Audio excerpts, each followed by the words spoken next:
Welcome to Have You Heard with Heather Darling. I am Heather Darling, and today's guest is Mohsen Badran, President and CEO of ACCESS New Jersey. Mohsen became President and CEO of ACCESS New Jersey in January of 2017, and you brought with you 27 years of experience as a rehabilitation executive to that organization. In 6 years prior to joining ACCESS, Mohsen held the president and CEO positions at two other rehabilitation organizations, which was Goodwill Industries and Coastal Empire in Savannah, in Georgia, followed by Gateway Community Industries, which was in Kingston, New York.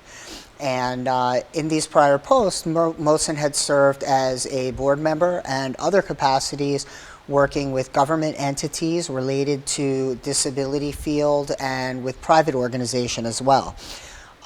This involvement enabled Mohsen to promote the missions of the organizations that he represented and to create strategic partnerships that benefited them. So welcome, Mohsen. I appreciate your being here with me today and with our viewers. Thank you for having me. You're welcome. And the disabilities community in New Jersey and elsewhere is often a very forgotten segment of the population, in spite of great strides over the last several decades that have been made in childhood and adult education and access, really. And the strides have been made initially through the efforts of these citizens and their family advocates.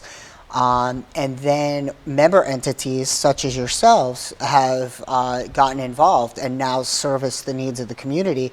ACCESS New Jersey being one of those such entities. I know you guys have done wonderful things. I've had the privilege of working with you.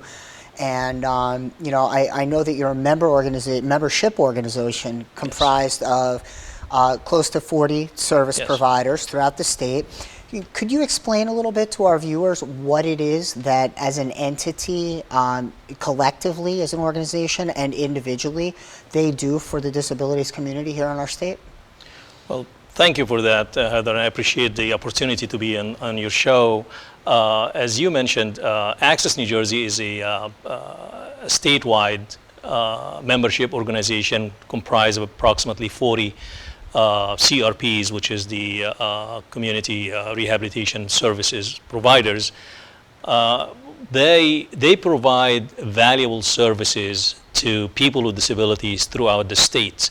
And we're talking about services that start from, rehabilitation, vocational training, job skills, job placement, retention, housing, the whole gamut of services provided to those who have disabilities throughout the state. Now, the level of disabilities also vary tremendously.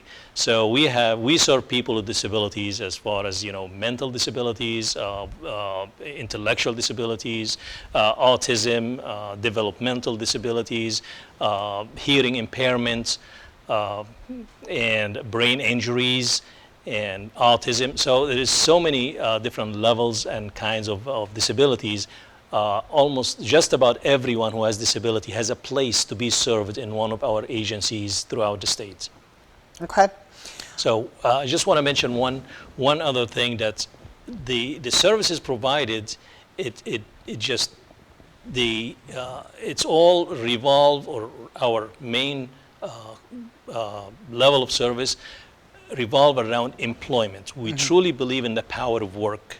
And every individual with disabilities throughout the state deserves an equal opportunity to work and earn a living and become a productive member of our society. So that leads me to my next question. I've been involved with Employment Horizons for many years. Yes. A good friend of mine, Lisa Montalbano, is employed there. We went through a program in Morris County, Leadership Morris, together many years ago, and she's a huge advocate for you guys. And she reached out to me during the COVID-19 pandemic in the beginning in 2020, after the programs had been shut down. The workforce programs had been shut down. So I know there was a tremendous impact on the community that stemmed really from every level, from grade school education all the way through not just the adult workforce programs, but even the adult daycare programs that enable the family members to have that break, to go to work, to do what they need to do. So now you're talking about the value of work, the value of sort of having that sense of self-worth and pride that they get, as well as the routine. So can you talk about what the impact was on the community as a result of these mandated program closures during COVID?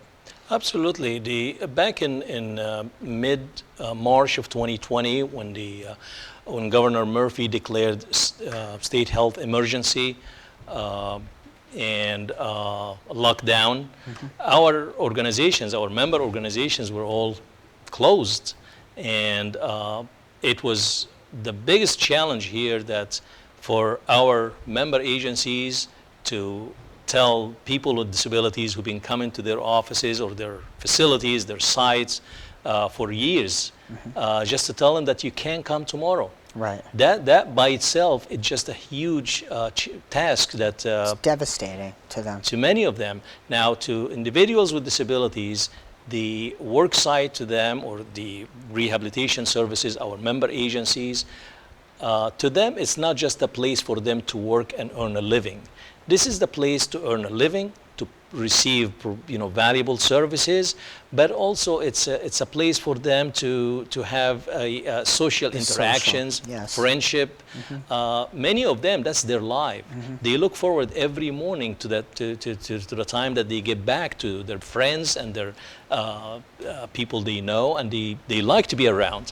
So to tell them that this is it, we can't close, we can't open, and there is no work for you tomorrow until further notice, it's just something that none of us can cope with, let alone people with individual with disabilities. Now, I remember in one incident that when the governor lifted or allowed sectors of our economy to reopen, and at that time our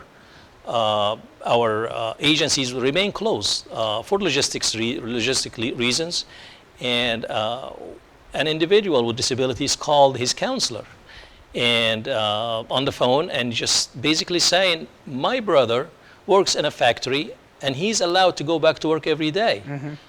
Why I'm not allowed to come back to work? What did I do wrong? Right.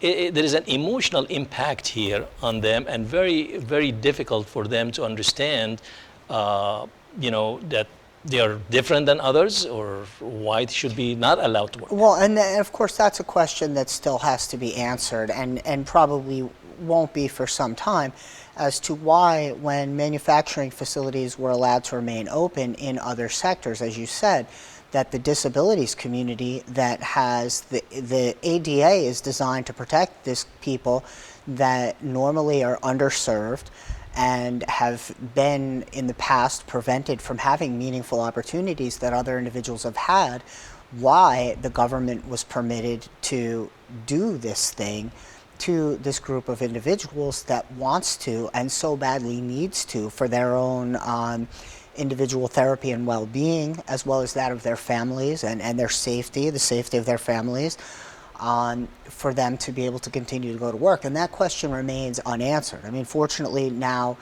the programs are reopened. That's right. And we're not dealing with that. But one of the things that you and I discussed about our conversation today was we need now to make sure that this does not happen again in the future, to where this segment of the population is discriminated against unfairly, in spite of the ADA being there to ensure that they have the same opportunities as anyone else would have, as the general population would have, and that's very unfair. I may add to this, Heather, that I have no doubt in my mind that those decision makers on the government side, they have all good intention. Right. They want to protect everyone, and they want to protect people with disabilities. What we always say, that people with disabilities are no different than anyone else. And they have the right to protect themselves. Exactly. Or their guardian can make that decision. And we should trust the organizations, our members, of doing the right thing by them. Our member organizations, they have tens of thousands of qualified staff.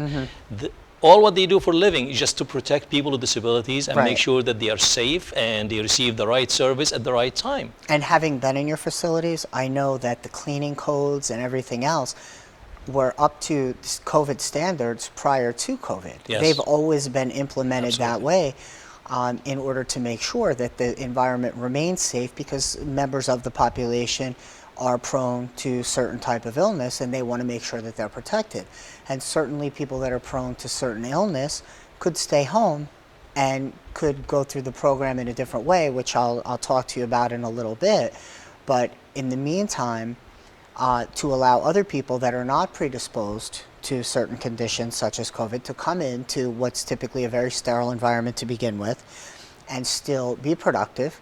Yes. And also I understand that there's a hardship on the organizations, because let's take, for example, the organization closest to me with which I'm most familiar, Employment Horizons. Yes. They produce products or help with services for other name brand organizations that we've all heard of.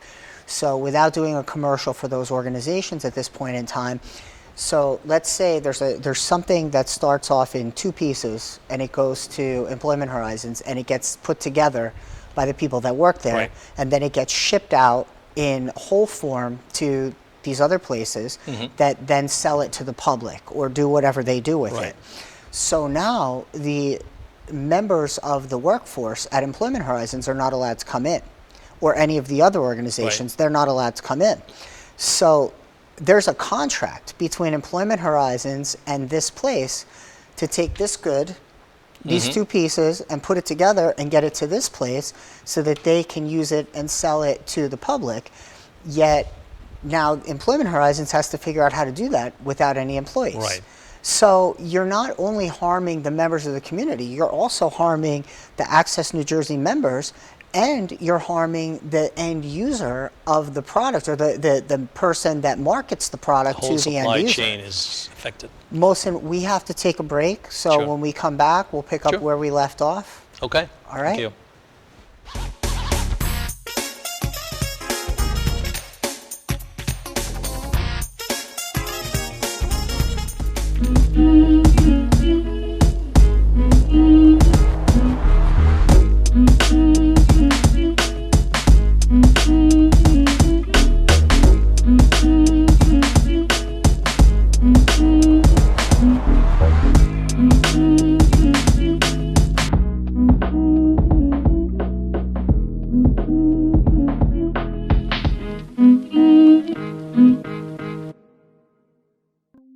Today's show is sponsored by BCAT, aligning people with their purpose.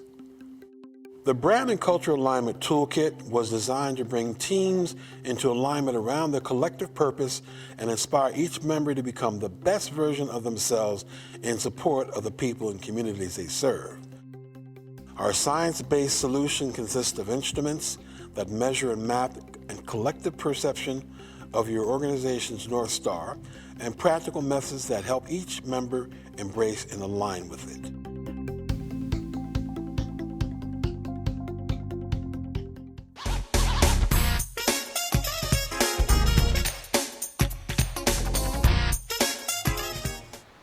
So Mohsen, where we left off, we were talking about the facilities, the closures, and the impact that it had both on the community, the organizations, and then the users of products.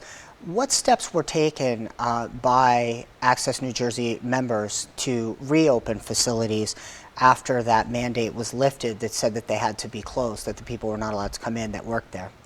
So it's important for viewers to recognize that our members, our member agencies, they're all accredited by an agency, international agency called CARF. And this accreditation process is very, very in-depth, and it has a lot of requirements, and it takes time and money just to go through this accreditation. And based on the result of this accreditation, our members remain open or not. And fortunately that all of them go through it and they come out with flying colors. Excellent. But one important piece of this accreditation process that you have to show that you do have what you call it a safety subcommittee or a committee that meets every month. to cover everything. That's before pandemic, before Corona. Right. So when Corona hit us all, we kind of, enhanced the work of that safety committee. Right. And Access New Jersey formed a task force right in March. And we asked the task force just to develop a reopening plan, look at everything that needs to be looked at, to prepare our members for the day that the governor will give the green light for us to reopen. Our members took this plan, and actually it has been distributed nationwide as a model for a good plan. Our members did their own individual plans, submitted to New Jersey Division of Vocational Rehabilitation Services, DVRS, and in October, DVRS approved these plans to reopen. The task force continued to meet weekly basis to monitor the progress and make sure that we address every issue from transportation to PPE. Which I understand has been an issue as well, the transportation. Yes. So let me ask you, I mean, that's wonderful that Access New Jersey members have sort of been ahead of the curve all along. Yes. And were the model for the national reopening of programs in Right. other states. And that's great. I really, applaud you for being able to spearhead that. But let me ask you this, for our viewers, because our viewers may not understand what I might have a little bit better understanding, very slight, by having been in the facilities. But for our viewers, to the simplest degree, for people who've never been in a facility and don't understand what this is like, for about 8 months now, we've had some sort of normalcy restored to the lives of the developmental disabilities community that goes through these programs and that goes in the daycares and everything else. What would be the impact? What is a day in the life of someone in the disabilities community that can't go to their program if it's shut down again? What does that look like? Well, from our experience, we always notice that individuals with disabilities are the last to get hired and the first to be let go in times of budget cuts or pandemic or any other circumstances. So they always receive less and they have less opportunities. So that was the case throughout the pandemic. People with disabilities, many of them lost their jobs, and while the general population unemployment rate is going down every month, it remains high among people with disabilities. So we fear that this pattern will continue to have more people with disabilities unemployed. Even deeper than that, because members of the disabilities community, they rely on the job not necessarily for the financial reasons that other people rely on a job. True. But there's a mental health component. Yes. There's a sort of a educational component that comes with going to the job, a progress component. What is the impact in the community just in that regard? What is the day-to-day life? Now, you're in your house. You don't drive, more often than not, right? You don't drive. You're probably reliant on somebody to be there part of the day, at least for some things, whether it's to cook you food or something, Right. depending on your level of skills. So now you're trapped in your house. You can't go anywhere, and you typically rely on a routine. What is that like for somebody? Can you break that down a little bit?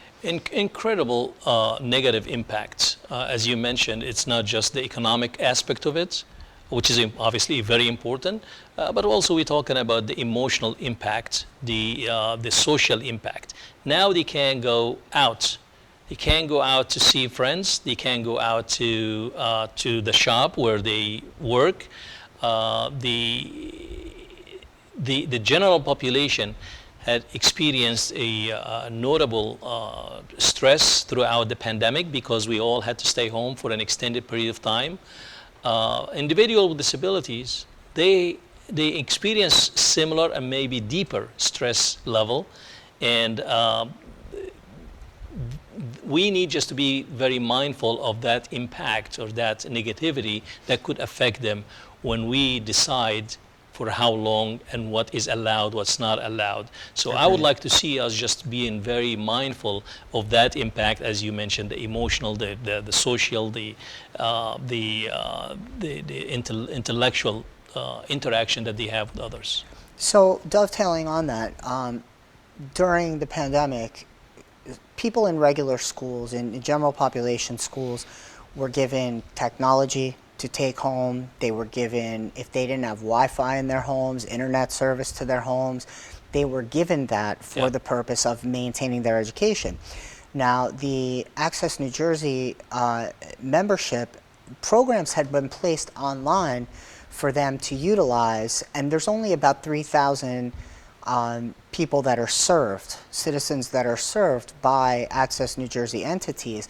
And getting technology into their hands would have been a far lesser ordeal than getting it into the hands of the number of school children that they got it to. And even the technology itself would not have to be as great, because somebody using it for the programs on Access NJ level wouldn't need the latest, greatest iPod or iPad or whatever it was that they had in the schools, the laptops. So, you know, there was discussion of public-private partnerships with Verizon, with AT&T, to get some older technology even, and to do something with state funding, with these public-private partnerships, to get it into the hands of companies, into the member companies. Would that be beneficial? And how would that be beneficial going forward if we found ourselves in this again? Is that something that would at least help some of this situation? Absolutely, and I really appreciate you bringing this up, because this is a critical lesson that we learn. We thought that individuals with disabilities, for the most part, they have more or less access to technology. IT and laptop and cell phones. That was not the case. Right. Throughout the pandemic, we found that many individuals with disabilities don't have any access to any of the things that we thought they do. Right. So finding ways to provide or to fill that void by providing them with needed technologies, it will be a great step to prepare us for the next wave of lockdown or any other crisis that might be. Just want to be prepared. So it is a very important piece to put them in the same level of accessibility with everyone else in our society. To put them on parity, right? Because Right it's an now they're education not. program Right. like any other. That's and correct. it should be treated as an education program, because Yes. technically once you age out of a school and you go into a workforce program, whether it's college or one of the Access NJ programs, it's still an education program that's beneficial to our citizens on the whole, including the disabilities community. That should be served in the same format as any other. And I just want to add that the 3,000 individuals that being served, they're being served in only one program of so many other programs. Right. What we call it extended employment. Right. But that's about 3,000 or 3,400 individuals throughout the state. But there are other tens of thousands of individuals The with adult disabilities. daycares and everything yes, else they that are being receive served. other level of service. Right. Other programs are not included in the extended employment. Right. Yes. So what are some of the top challenges? You mentioned employment being a huge barrier for people. Yes. What are some of the top challenges that are faced by individuals with disabilities in our communities, and how can we help them to overcome these challenges? Well, the biggest challenge prior to the pandemic and throughout the pandemic has always been employment. So that's the biggest one. And how we helped on that, I would like to see our business community commit to hiring more people with disabilities, provide them with adequate support and reasonable accommodations as per American with Disability Act. And by doing so, we convert them from recipients of public assistance to taxpayers. Now, let me ask you a question. Is there a subsidy that is available or anything to employers? Do they get benefit from hiring individuals with disabilities? So, for example, if people are working a little bit more slowly because of a disability, but they're still being productive, is there a compensation to that business or to that individual from the government to sort of make up for a differential between a minimum wage and what that company would be able to pay? Are there things like that? Because I know that I've had those discussions with members of Access New Jersey, member companies, Yes. but I'm not sure whether those have been implemented at this point. The only program that I'm aware of that was about probably more than 15 years ago, an incentive to the business community to hire and retain a person with disabilities. And you pay them every, at the hiring end, X amount of money, and then after 90 days, after 1 year of successful employment. But that was about 15 years ago. Personally, I don't believe that this program is still in existence. I haven't heard anyone using it. We would like to see a program like this come back to life, enforced, and just advertised, so we make it easy for companies to utilize it and hire people with disabilities. To make up for that differential. Absolutely. So, Mohsen, we've only got about 2 minutes left. So, Yes. You've got experience in this field in 3 states, including New Jersey, as well as national. In your opinion, how does New Jersey's level of care for people with disabilities compare to other states throughout our nation? Well, there was a recent study that was compiled by and presented by a group called PolicyGenius.com that covered the disability community throughout the country, and they tried to figure out the ranking of each state.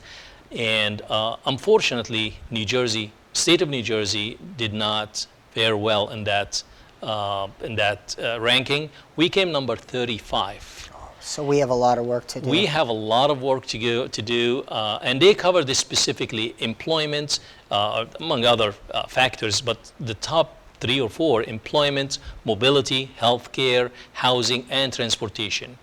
Transportation has been a huge issue, I know, during the pandemic. Correct. So, Yes.